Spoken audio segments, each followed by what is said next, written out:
Welcome to the Coffee Business School of the Cascades. I'm Ed Arvidson. You know, making delicious espresso drinks will be an important building block to your business success. And while accomplishing this goal isn't rocket science, there's some definite do's and don'ts you need to understand. So let's explore what it takes to make perfect espresso beverages. First, take the portafilter out of the espresso machine with your right hand by rotating the handle from the 6 o'clock position to the 8 o'clock position. Then transfer the portafilter to your left hand for the remainder of the process. Next, turn on your espresso grinder and grind enough coffee to fill your portafilter. Depending upon the speed of your grinder, this will take about 5 to 10 seconds. Now, insert your portafilter under the doser into the portafilter rest. Begin dosing coffee into your portafilter by pulling the doser lever all the way forward and then letting it return all the way until you hear a click.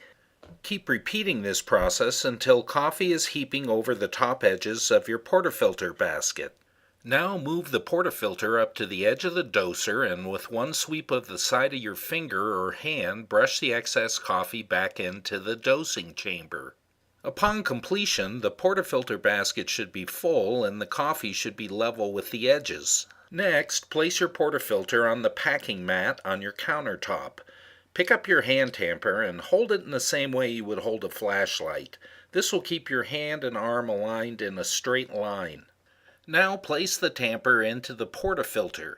To maintain proper wrist-arm alignment, your elbow will need to rotate up so that your forearm will be perpendicular to the countertop.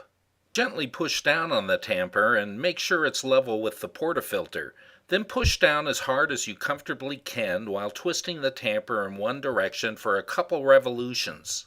This twisting motion will push the coffee out to the edges of the portafilter basket, which will help ensure an even extraction during brewing. Your finished tamp should result in a firmly compacted, smooth surface with no cracks or craters. This is referred to as a smooth, polished finish and will be necessary for an even espresso extraction. Before inserting the portafilter back into the machine, brush any coffee grounds that might be on the rim of the filter basket with one swipe of the palm of your hand. Insert the portafilter back into the machine by lifting it up into the group head with the handle at the 8 o'clock position and then twist the handle to the 6 o'clock position. Make sure your portafilter has been inserted firmly. Now, activate the machine to begin your espresso extraction. If you are pulling your first shots of the day, you won't know if the consistency of your ground coffee is correct until you can observe this extraction.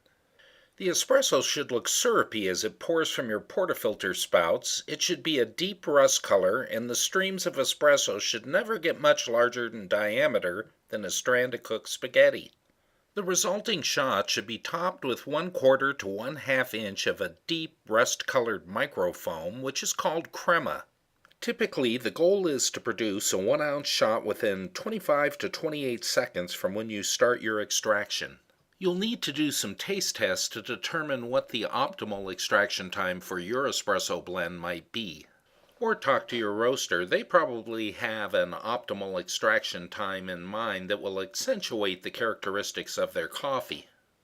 Now, if the consistency of your ground coffee is too fine, then your espresso streams may only be as big as threads or may never convert into streams from drips. If this is the case, you'll need to adjust your grind coarser to speed up the extraction rate. If the coffee is ground too coarse, then the brewing water will pass through the coffee quickly.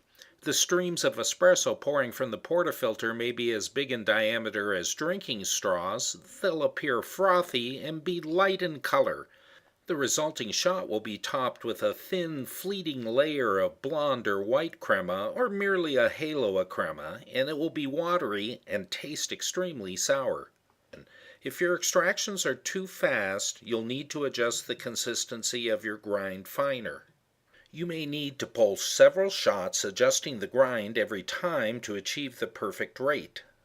Every time you adjust the grind consistency, some coffee ground at the previous setting will still be left in your grinder between the grinding blades, called the burrs, and the doser. To get rid of this coffee, simply turn on the grinder for 3 or 4 seconds and then dispose of all the coffee in the doser. Now when you grind, dose, tamp, and extract, you will see a true reflection of the change resulting from your adjustment. You may need to make micro adjustments to your grind consistency throughout the day because the brittleness of your coffee beans will change as they absorb moisture from the air or release moisture. Adjusting the grind to produce the proper particle size will be essential to maintain the proper rate of extraction. The amount of crema you produce, the thickness of the layer, is an indicator of the quality of your shot. When you are done with an extraction, remove the spent grounds from your portafilter by striking it on the padded bar of your espresso knockbox. Be sure to remove any remaining grounds or residues by rinsing the portafilter, as there will be no positive flavor characteristics remaining in this used coffee, and it will only detract from your next shot. Be sure to return the portafilter to its group head after rinsing, so it will be heated for your next shots. An automatic espresso machine will have multiple buttons to choose from for different extractions.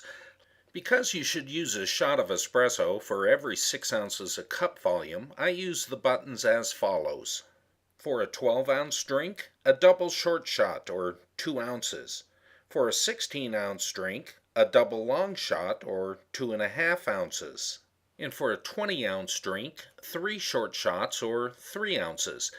This will increase the amount of espresso being used proportionate to the increase in cup size. Now that you understand how to pull perfect shots of espresso, let's move on to steaming and frothing milk. To learn how to make beautiful milk foam and espresso beverages, go to our website and click on the free espresso training at www.coffeebusinessschool.com.